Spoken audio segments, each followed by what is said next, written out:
Então, disciplina e exclusão, o que a Bíblia ensina a respeito disso? Primeiro, nós vamos observar esses dois termos, né, para a gente compreender melhor. Disciplina e exclusão, é para cá, né, que eu tenho que apontar. Disciplina e exclusão, na verdade, o termo disciplina eclesiástica é uma coisa e exclusão está debaixo daquilo que é definido como disciplina. O termo exclusão, na verdade, é uma das penas que a disciplina eclesiástica aplica. Então, a primeira questão que nós podemos observar aí é essa definição, e vocês podem já ser informados de que eu vou estar trabalhando com vocês a respeito desse tema, mas seguindo aí a Constituição da Igreja Presbiteriana do Brasil, que é o nosso guia, o nosso norte, tá bom? Então eu acho que assim se torna mais produtivo para nós, para a nossa aplicação prática. Então, o que é disciplina na perspectiva da nossa Constituição? A nossa Constituição está aqui dentro do manual presbiteriano, né? O nosso código de disciplina está dentro da Constituição da Igreja Presbiteriana. E aí eu acho que é importante, principalmente porque a gente tem aqui a maioria, a galera mais jovem aqui, né? Com exceção do Cícero e Eunice, que são mais novos ainda do que vocês, né? E do Eli também, que está ali atrás, né? Então, disciplina eclesiástica, olha só, é o exercício da jurisdição espiritual da igreja sobre os seus membros, aplicada de acordo com a palavra de Deus. Duas coisas aqui são importantes a gente se atentar já, a respeito da jurisdição, a gente vai ver o que é isso aqui, e outra coisa que é importante a gente se atentar, que o exercício dessa jurisdição, ela está e deve estar de acordo com a palavra de Deus, ou seja, embasado, já que o nosso tema é disciplina e exclusão, o que a Bíblia ensina. Então, existe uma disciplina na igreja? Existe, mas ela precisa estar de acordo com a palavra do Senhor. A nossa Constituição, ela rege um código de disciplina, mas esse código de disciplina, ele também deve estar de acordo com a palavra do Senhor. O termo jurisdição, né, é uma palavra que vem do latim. Juris significa direito e dissere, dizer. Então, dizer o direito, né? É o direito que a igreja tem ou detém de aplicar o direito aos seus membros, né? O primeiro direito tem a ver com o domínio, a posse, né? A questão legal. A igreja tem desfruta desse direito de aplicar a lei, o direito aos seus membros, a igreja como um todo. Isso é o que significa jurisdição, né? Essa palavra que vem do latim aí. E a outra questão nossa, ou melhor, ainda dentro disso, eu trago essa definição aí do Mark Dever, que ele vai dizer o seguinte: no sentido mais restrito, a disciplina ou a jurisdição, o exercício da disciplina, que é a jurisdição, é o ato de excluir da membresia e da comunhão na ceia do Senhor alguém que confessa ser um cristão e está em pecado grave e pertinaz. Pecado esse que ele se recusa a abandonar. Então, aqui é uma definição do que é disciplina, num sentido mais restrito, que é a própria exclusão do membro, do crente que está em pecado e reluta ou resiste em abandonar o pecado. Então, de acordo com a disciplina da igreja sendo aplicada, esse membro vai ser excluído, esse cristão, esse crente vai ser excluído da comunhão da igreja. E a comunhão, ela se manifesta de maneira muito plena na ceia do Senhor. Por isso que quando um membro da igreja é disciplinado, ele é impedido de participar da ceia do Senhor. E esse direito a igreja detém constitucionalmente e biblicamente, constitucionalmente, com a base escriturística, né, bíblica. Então ela tem esse apoio nesse sentido. Ainda um pouco mais dentro da questão da definição. Então nós falamos o que é disciplina, é o exercício da jurisdição. E a exclusão, né, para explicar aí o tema, disciplina e exclusão. A exclusão, o que é a exclusão? É uma das penalidades da disciplina da igreja. Inclusive é uma das penalidades do nosso código de disciplina, que o nosso manual prevê. Então, disciplina é uma coisa e exclusão é uma outra coisa. O que é a exclusão? A exclusão é simplesmente uma pena. Na verdade, é a pena mais grave para o membro da igreja, porque existem outras penas que antecedem a essa pena de exclusão, que nós vamos observar aqui também, mas essa é a pena última, é a pena mais grave, que é a pena em que o membro da igreja, ele é impedido de continuar como membro da igreja, né? Então é a exclusão definitivamente do membro da igreja.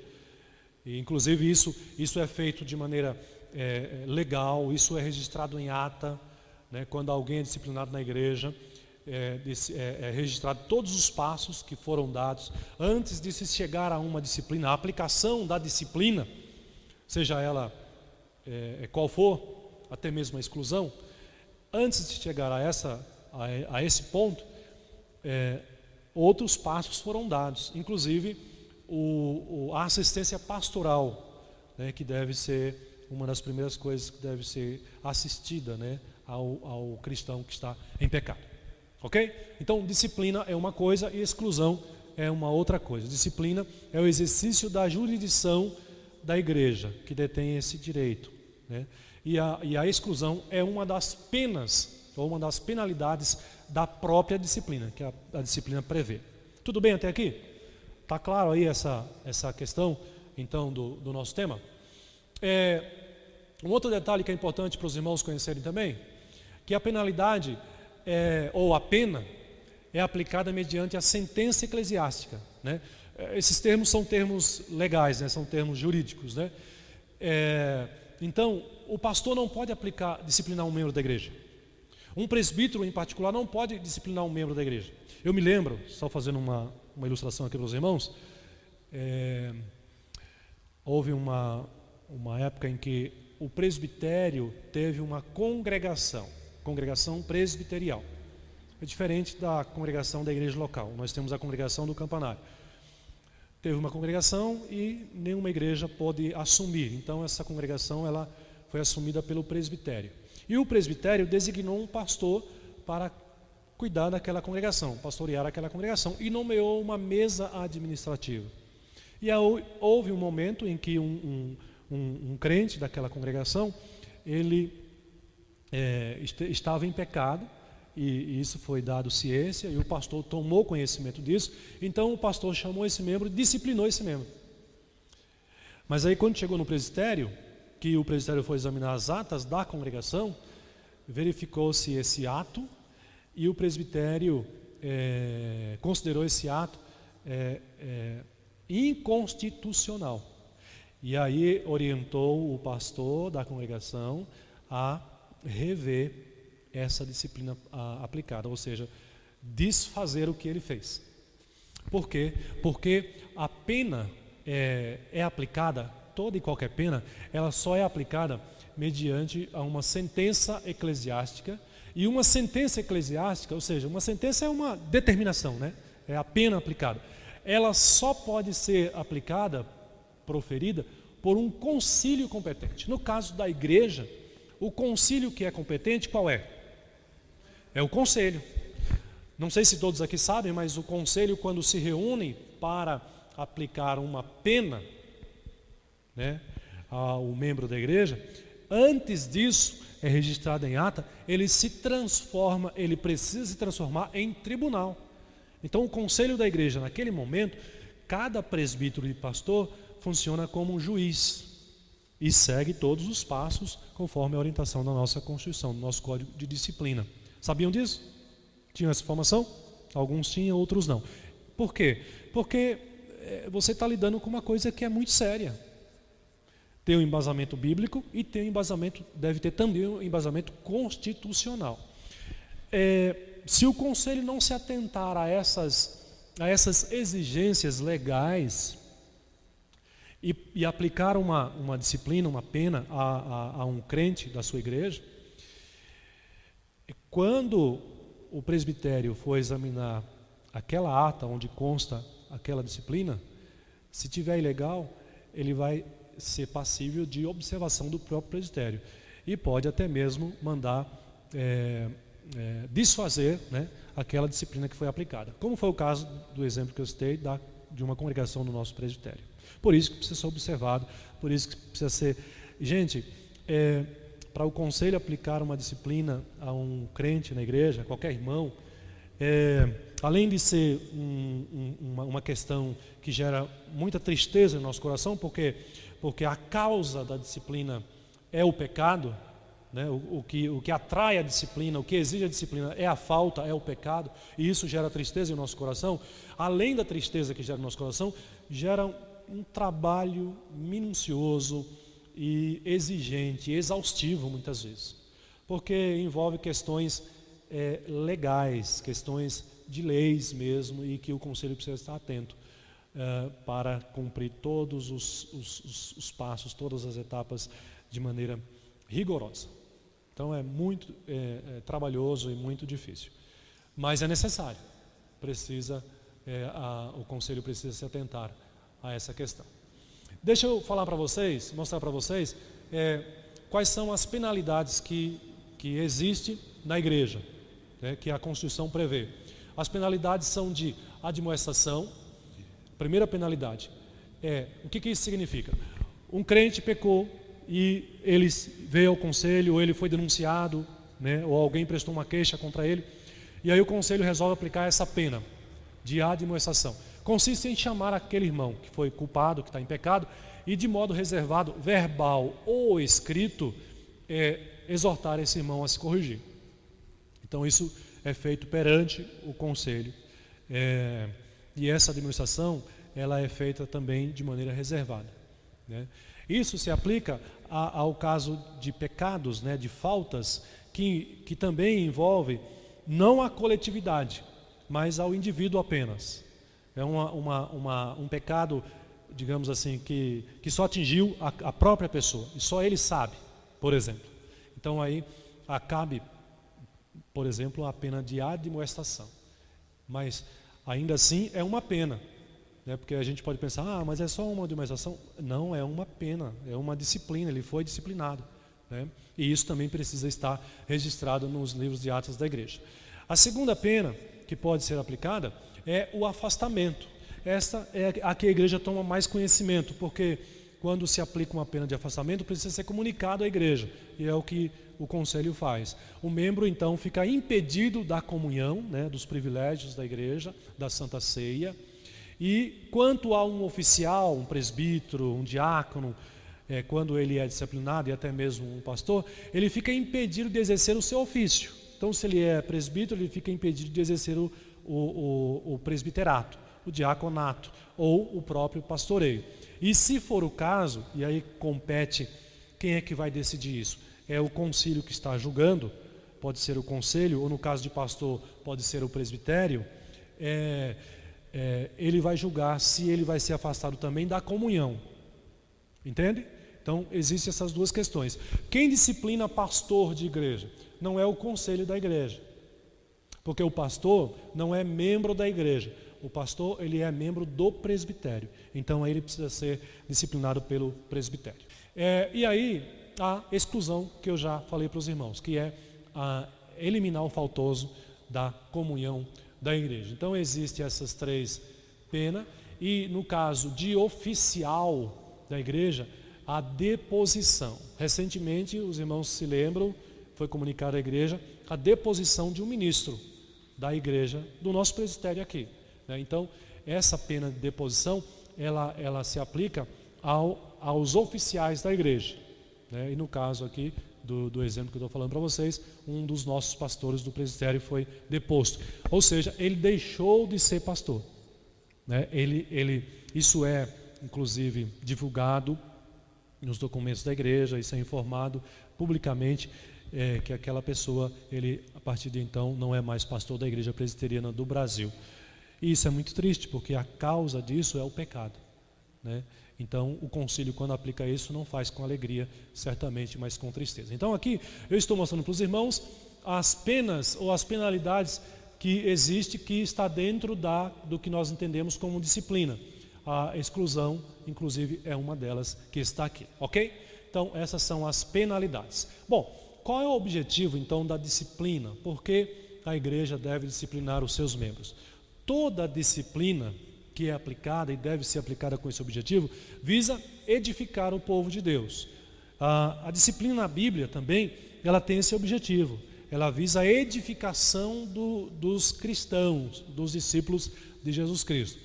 Mas não é só edificação, né? É claro que tudo isso tem a ver, estão correlacionados. Visa a correção, né? A correção daquele que está em pecado. Visa a correção de escândalos, erros ou faltas, né? O pecado de maneira geral. Mas também visa promover a honra de Deus e a glória de Cristo e do próprio culpado, do irmão que está em pecado também. É muito interessante nós observarmos isso, nós do conselho, né? Quando a gente observa, e eu já vi isso acontecer algumas vezes, o crente que pecou, ele sente a necessidade de procurar o conselho e de ser disciplinado. Na sua alma ele clama pela correção. Ele sente a necessidade de ser corrigido, porque ele sabe que o pecado em que ele está não faz bem, ou qualquer outro pecado, né? O pecado em si não faz bem para ninguém, e a disciplina, nesse sentido, ela é um remédio. Por isso que é colocado aí para os irmãos, que visa promover também a honra de Deus, a glória de Cristo e o próprio bem do faltoso, né? Eu já vi irmãos, por exemplo, que depois de ser disciplinado e acompanhado e conversando com aquele irmão ou irmã, ele dizer que o fato dele ter sido disciplinado foi como se tivesse tirado um peso das costas dele, né? Eu lembro de um caso de um presbítero, um oficial da igreja, que estava em adultério, não foi na nossa igreja não, mas foi da Igreja Presbiteriana do Brasil, e por um bom tempo, só ele ficou com isso, ele e quem mais estava envolvido, né, ficou com isso no coração, na consciência, e isso pesava sobre ele. Quando chegou ao conhecimento do conselho, e o conselho da igreja chamou esse presbítero e tratou isso, depois eu conversando com ele, ele disse: olha, foi um peso que foi tirado das minhas costas, eu estou disciplinado, mas a disciplina é um remédio. Então, nesse sentido, o objetivo de toda a disciplina visa essas questões aí: edificar o povo de Deus, corrigir os seus erros e promover a honra e a glória de Cristo e o próprio bem do faltoso, né? Bom, qual é o objeto? Falei do objetivo, né, da disciplina. Ela visa isso, mas qual é o objeto? Qual é a causa, né? Por que a disciplina existe? O objeto da disciplina é a falta, é o próprio pecado, né? Falta é tudo aquilo que na doutrina, eu estou trazendo para vocês exatamente a definição que está na nossa Constituição, nosso Código de Disciplina. Então, falta é tudo que na doutrina e prática, veja, essas duas palavras eu coloquei aí em destaque porque elas são importantes. Tudo que na doutrina e prática. O que é a doutrina? A doutrina é aquilo que você conhece e compreende. E como cristão você também expõe, ensina. E prática é o seu viver diário. Então ele está dizendo que é tudo aquilo que na doutrina e prática dos membros, né, da igreja e concílios da igreja, o conselho, o presbitério, o sínodo, o Supremo Concílio, não esteja de conformidade com o ensino da palavra de Deus. Então, tudo aquilo que na doutrina e na prática não esteja de conformidade com as Escrituras Sagradas e que venha a prejudicar a paz, a unidade e a pureza e a ordem e a boa administração da igreja. O pecado ele vai fazer isso, ele vai tirar a paz, ele vai prejudicar a unidade da igreja, ele vai prejudicar a pureza do crente e da igreja, se for um pecado público, ele vai interferir nisso, na boa ordem e na boa administração. Então, todo pecado ele caminha nesse sentido. E isso é considerado como uma falta. E a falta é o objeto da disciplina. Só existe disciplina porque existe a falta, porque existe o pecado. Senão, não haveria essa necessidade. Ok? Que mais? Então, olha, nenhum tribunal, nenhum conselho se transforma em tribunal para admitir falta ou acusação que não seja provado como tal pelas Escrituras. Irmãos, o conselho precisa estar embasado.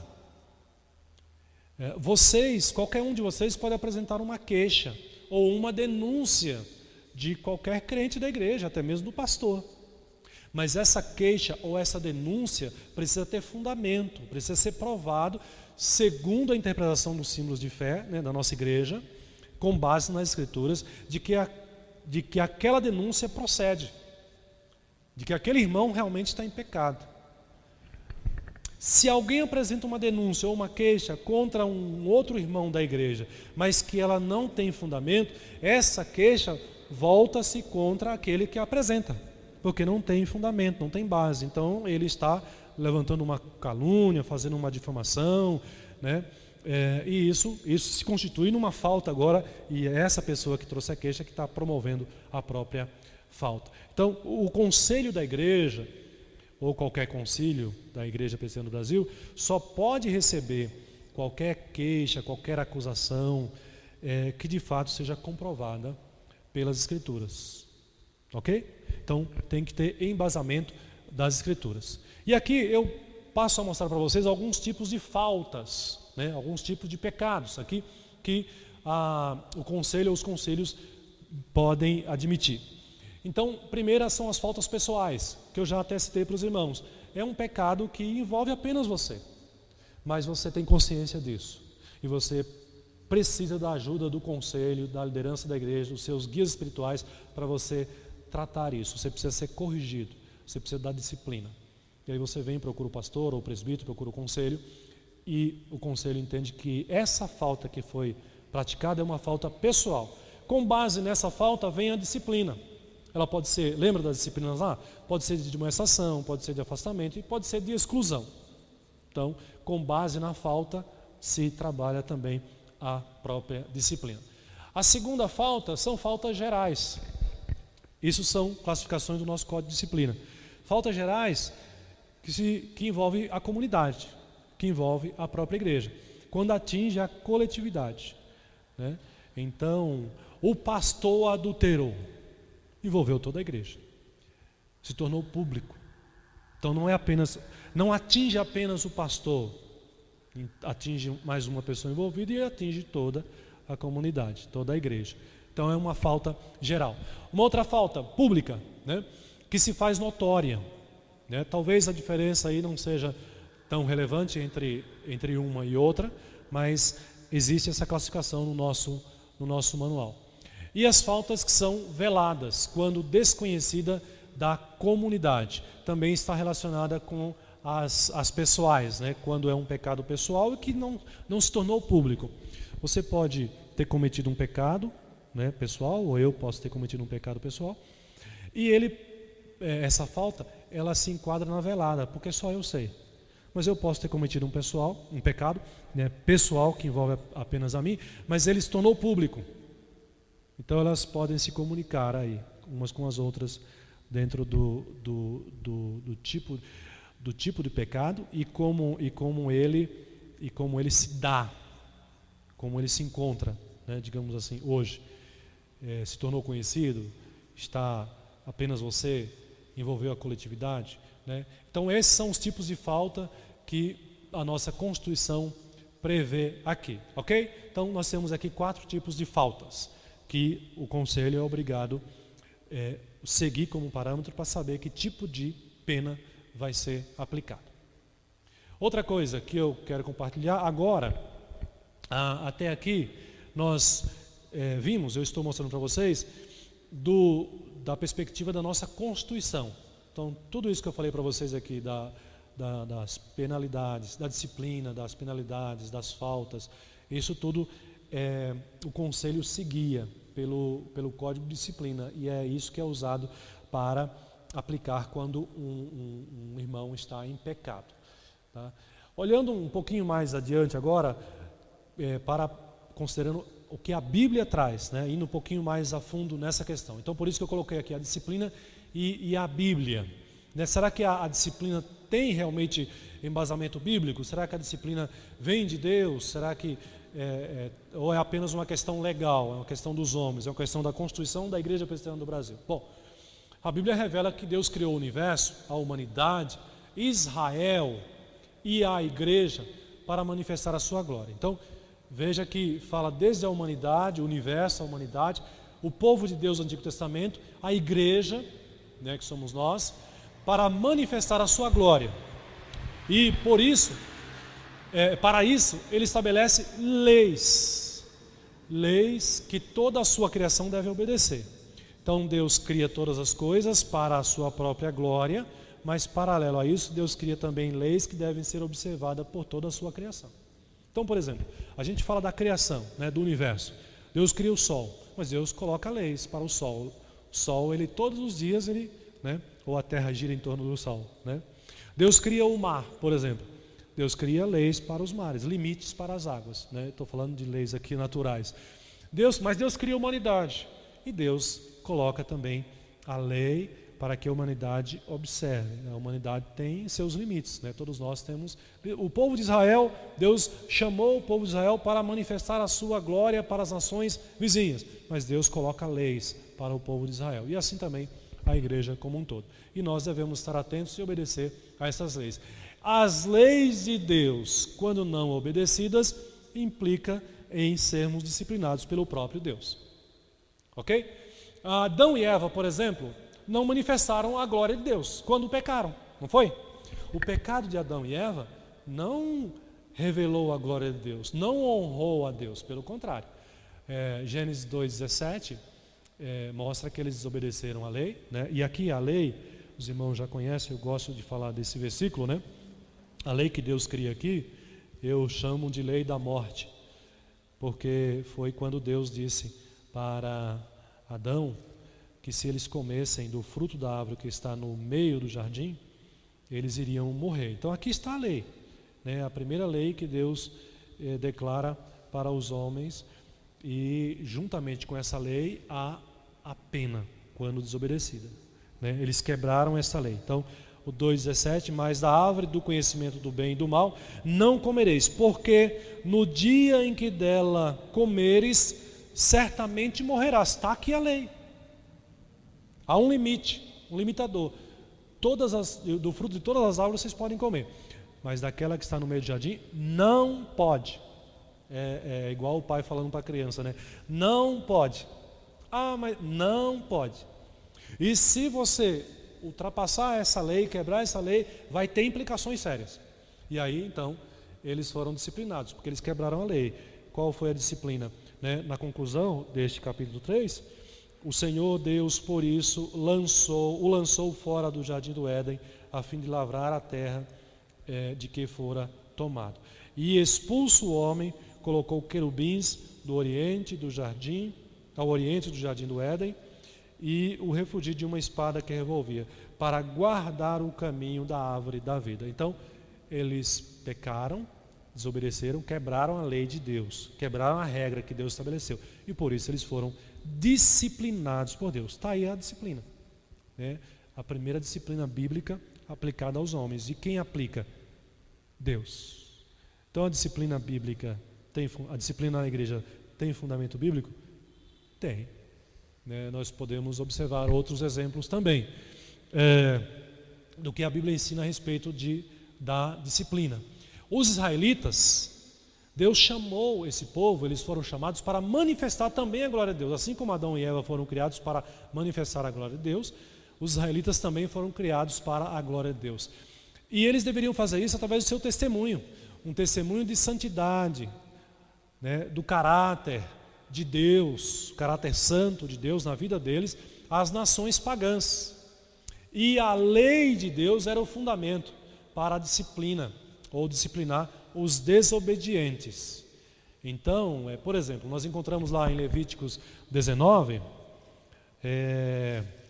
um exemplo dessa lei de Deus que foi determinada por ele aos israelitas. Levíticos 19, versículo 2, e todo o capítulo 19 vai mostrar isso, mas olha como começa aqui o capítulo 19. Disse o Senhor a Moisés: fala a toda a congregação dos filhos de Israel e dize-lhes: santos sereis, porque eu, o Senhor vosso Deus, sou santo.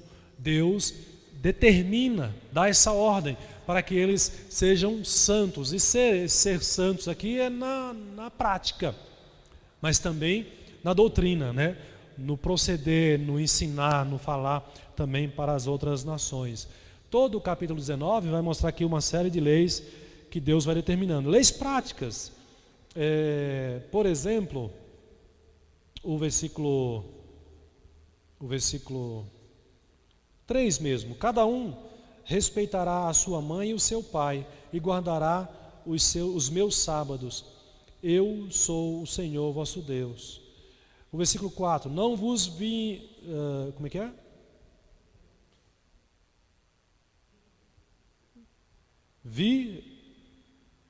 Virareis para os ídolos. Aqui a ideia de se prostrar perante os ídolos, né? Nem os fareis deuses de fundição. Eu sou o Senhor. Todas essas leis que vão ser dadas aqui aos israelitas, na verdade, estão sendo relembradas com base na lei que Deus já havia dado. Aliás, que vai ser dado mais à frente, né? Não, perdão, Êxodo já ficou para trás. Então eles estão sendo aqui reorientados quanto à própria lei de Deus. O texto de Números 15, também, apenas para destacar aqui, Números 15, verso 30 e 31. Olha o que diz aqui, Números 15, 30 e 31, vai dizer: mas a pessoa que fizer alguma coisa atrevidamente, quer seja dos naturais, ou seja, os próprios judeus, quer sejam estrangeiros, né, gentios, injúria ao Senhor, tal pessoa será eliminada do meio do seu povo, pois desprezou a palavra do Senhor e violou o seu mandamento. Será eliminada essa pessoa e a sua iniquidade sobre a terra. Então, a disciplina, ela tem fundamento bíblico? Tem toda uma relação com a Bíblia. É extraída da Bíblia, é tirada da Bíblia. E quem traz a disciplina para o povo é o próprio Deus, quem está disciplinando aqui, mostrando para o povo as leis e que eles devem obedecer. Uma outra coisa ainda que é interessante, se a gente lembrar, foi por conta exatamente dos israelitas não obedecerem à lei de Deus que eles foram expulsos da sua terra natal. Tanto os da tribo do norte quanto os da tribo do sul. Deus trouxe os exércitos inimigos para trazer juízo sobre o seu povo. E assim eles foram expulsos da sua terra natal, né, por conta de não obedecerem à lei de Deus. Isso é disciplina do Senhor. Isso é a mão de Deus pesando sobre eles. Também, segundo a Bíblia, Deus criou a igreja, né?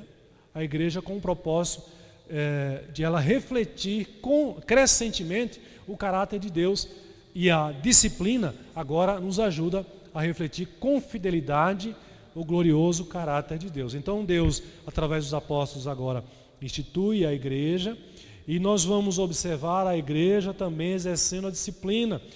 Vocês devem se lembrar muito bem, uma das primeiras disciplinas que é aplicada na igreja de Cristo, na igreja cristã, que é aquele casal chamado de Ananias e Safira. A disciplina ali foi exclusão, foi a disciplina no seu auge máximo, né? Deus os excluiu da sua presença, Deus os tirou da vida, tirou a vida deles, né? Foi a pena com a morte ali, né? A penalidade. Na igreja, a igreja cristã está se desenvolvendo e a disciplina ali então é aplicada. Quando nós lemos Hebreus refletindo sobre a gloriosa palavra da salvação, né, as Escrituras, ele nos exorta a nos apegarmos com mais firmeza a essa palavra, a palavra de Deus, para não sermos castigados. Esse texto também é interessante, eu destaquei aqui para os irmãos, relembrando que eu sei que você já conhece esse texto, mas olha o que diz aqui o autor aos Hebreus, no capítulo 2, logo no início, ele vai dizer do versículo 1 a 3, por esta razão, importa que nos apeguemos com mais firmeza às verdades ouvidas, para que delas jamais nos desviemos.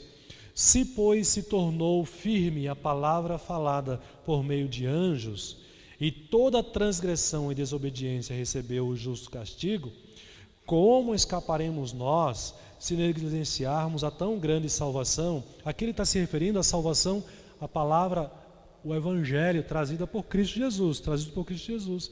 Se nós formos negligentes com o evangelho, como nós escaparemos do castigo? Se a palavra que foi anunciada antes no Antigo Testamento, que não foi diretamente por Cristo, quem não obedeceu sofreu o castigo, muito mais nós que recebemos do próprio Cristo a palavra, né? A igreja recebe de Cristo a palavra, e aí o autor pergunta: como escaparemos de tão grande salvação, a qual tem sido anunciada inicialmente, tendo sido anunciada inicialmente pelo Senhor, foi-nos depois confirmada pelos que a ouviram. Então, o autor aos Hebreus, agora o Novo Testamento, falando da importância, ou mostrando para nós a importância da disciplina e que ela tem fundamento bíblico. A disciplina também ajuda a igreja a permanecer santa, e aqui tem vários textos que nos ajudam a entender a importância da disciplina para a igreja de Cristo, mostrando que quando a disciplina é aplicada na igreja, a igreja é assim auxiliada, encorajada a desenvolver uma vida de santidade e a fugir do pecado, né? Então nós temos aqui vários textos, não dá para eu ler com vocês aqui esses textos, mas os irmãos, vou destacar aqui Timóteo 6, de 3 a 5, o que ele nos diz aqui? 1 Timóteo 6, de 3 a 5, ele diz aqui: se alguém ensina outra doutrina e não concorda com as sãs palavras de nosso Senhor Jesus Cristo e com o ensino segundo a piedade, aqui Paulo está exortando Timóteo, e veja que ele está aqui de certa maneira aplicando a disciplina já, porque ele está desmascarando os falsos pregadores, os falsos profetas, ele está denunciando.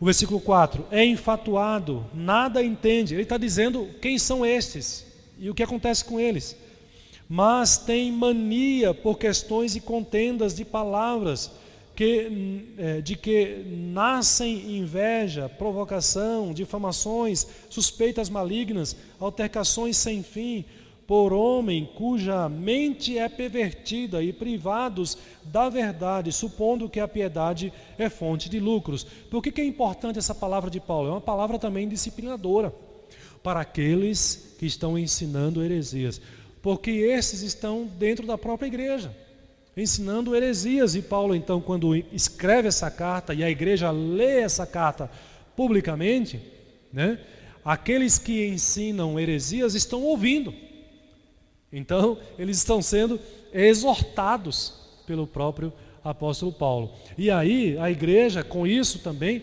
é exortada, né, a buscar o ensinamento correto das Escrituras. Então a disciplina, ela ajuda a igreja a permanecer santa, né? De maneira prática aqui, quando o pastor anuncia que tal irmão ou irmã foi disciplinada por tal pecado, isso tem também um efeito didático para a igreja, para mim inclusive que estou anunciando isso, porque eu estou falando a respeito de um irmão que pecou, e porque ele pecou, ele está sendo disciplinado, e porque ele foi disciplinado no conselho, a disciplina está sendo publicada oficialmente na igreja. E isso traz um temor a mim, e isso traz uma exortação a mim, a cuidar da minha própria vida, para que eu também não me ache em pecado, e assim sucessivamente a cada crente, a cada irmão na igreja. Então a disciplina, ela tem esse caráter, ela tem essa função também. A disciplina deve ser praticada na igreja para que o caráter santo e amoroso de Deus apareça com mais clareza e resplandeça com mais intensidade. Meus irmãos, já pensou se na igreja não for aplicada a disciplina? A nossa inclinação natural é para o pecado. Então, se não há, a disciplina ela funciona como que um limitador, né? Ela empurra, encoraja o crente, exorta o crente a sair do pecado e ir para a santidade. A igreja que não se atenta e não se empenha a aplicar disciplina, ela perde o seu caráter de santidade de maneira prática, porque a igreja vai pecar. Os crentes são imperfeitos, são pecadores. Quando a liderança da igreja, não sabendo dos pecados da igreja, não aplica a disciplina, então ela deixa de ser assistida, ela tem uma tendência para não ser uma igreja mais santa, mais pura, porque não há prática da disciplina. Aliás, a disciplina é uma das marcas da igreja de Cristo, juntamente com mais 2 outras marcas também da igreja do Senhor. Jesus ensina que a igreja a repreender os seus membros. O texto de Mateus capítulo 18, que é muito conhecido, né? Que é o texto que diz: se você vê um irmão em pecado, chama esse irmão, exorta. Se ele não se arrepende, você chama um outro irmão e vai junto com ele e exorta. Se ele continua no pecado, você traz ao conhecimento da igreja, ou seja, a liderança da igreja, para que esse irmão seja disciplinado. Se ainda assim ele continua no pecado, a igreja tem a obrigação perante Deus de expulsar esse irmão da igreja. Então, tudo isso são textos que fundamentam, que embasam a disciplina, mostrando que é bíblica, que vem do próprio Deus, do próprio Cristo, e que a igreja hoje não pode desprezar a prática da disciplina na igreja. Então eu digo aqui que a disciplina tem a sua origem em Deus, né? Eu falei de alguns textos aqui, mas tem vários outros que falam da disciplina e que exorta a igreja a praticar a disciplina. Mas de maneira geral, a disciplina tem a sua origem em Deus, porque primeiro, Deus é juiz, né? Nós vimos lá que ele julgou Adão no jardim do Éden, ele julgou Eva, ele julgou a serpente, ele profetizou a condenação, a derrota de Satanás. Gênesis 3,15, lembra desse texto? Ele ferirá o calcanhar do filho da mulher, né, do descendente da mulher, e o descendente da mulher esmagará a cabeça da serpente. Então, quem é que está dizendo isso? O juiz, né? Deus é juiz, então a disciplina tem sua origem em Deus. No Antigo Testamento, ele julgou tanto as nações quanto indivíduos, né? Deus julgou nações, Deus julgou Nabucodonosor e toda a sua nação, depois, né, que eles foram instrumentos nas mãos de Deus para julgar os próprios israelitas, mas Deus também julgou indivíduos em particular, né? Deus julgou, por exemplo, Davi, né? Davi, quando se achou em pecado por ter levantado o censo, né, ter feito a estimativa para saber do potencial do seu exército, da sua nação, ele se acha em pecado porque ele não confia em Deus. E aí Deus diz: olha, você quer ser punido pela minha mão ou ser punido pelas mãos dos homens, né? Dentre os 3 que Deus cita lá, 3 penas ou castigos. Aí ele diz: não, Senhor, eu quero cair na tua mão. Eu quero que o Senhor me julgue, porque os homens são impiedosos demais. Mas o Senhor é misericordioso, o Senhor é justo, aplica a justiça, né, a disciplina, mas o Senhor é misericordioso. Então Deus julga. No Novo Testamento também nós encontramos, né, ele promete que os cristãos serão julgados de acordo com as suas obras. Está lá em 1 Coríntios 3,13. Seremos julgados de acordo com as nossas próprias obras, né? Tudo que nós fazemos está patente aos olhos de Deus, e Deus é o juiz. Apocalipse promete que no último dia ele se revelará como juiz de toda a humanidade. Apocalipse capítulo 20 diz lá que João vê o trono e assentado no trono está o juiz de toda a nação. Então a disciplina ela tem sua origem em Deus. Não só vemos na Bíblia, né, de maneira prática o ensino e exortando a igreja a praticar a disciplina, mas também aprendemos que ela tem a sua origem no próprio Deus. A disciplina e a igreja local, agora como responsabilidade de cada igreja local. Cada igreja local tem essa responsabilidade de julgar a vida e o ensino dos seus líderes e membros da igreja. Vocês têm a responsabilidade de julgar o que é ensinado. Se eu estou ensinando alguma heresia, vocês têm a responsabilidade diante de Deus de fazer uma denúncia. né, ao presbitério via conselho, né, faz um documento. O pastor, né, se você puder gravar, grava, filma, né? Ó, o pastor da minha igreja está pregando heresia. Outro dia, aqui no nosso contexto, ameaçou-se denunciar, entrar uma denúncia no presbitério contra um pastor, porque aqueles irmãos estavam afirmando que tal pastor, não era o caso de heresia, mas estava plagiando, né, sermões, os sermãos, né, para a igreja. Então, a igreja tem essa responsabilidade também, né? E a liderança também de disciplinar os seus membros. Essa é uma responsabilidade local. Quando essas coisas, né? Que coisas? A vida e o ensino, tanto da igreja quanto dos líderes, está comprometendo o testemunho do Evangelho, a honra de Cristo, a glória de Deus. Estou concluindo já aqui, irmãos. Eu quero dar algumas razões para praticarmos a disciplina. Uma delas aqui é para o bem do indivíduo, isso já foi falado. Aliás, toda disciplina visa isso. Não é porque o conselho é mau, é cruel, mas toda disciplina que é aplicada deve ser aplicada com o coração pastoral, no amor de Cristo, visando o bem daquele irmão ou irmã que está sendo disciplinado. Uma outra razão para a prática da disciplina é para que outros cristãos, pelos outros cristãos, quando eles veem o perigo do pecado. Então, nesse momento em que é informada a igreja que irmão tal ou irmã tal está sendo disciplinado, né, deve trazer esse temor também ao nosso coração, o perigo do pecado. Nós também podemos pecar, como aquele irmão. Por isso devemos vigiar e nos esforçar para ter uma vida de maior santidade. A disciplina deve ser praticada também pela saúde da igreja como um todo. A igreja, já falei aqui, que a igreja que não disciplina, que não aplica a disciplina, é uma igreja que não zela pela pureza, pela santidade, que é característica natural da igreja de Cristo.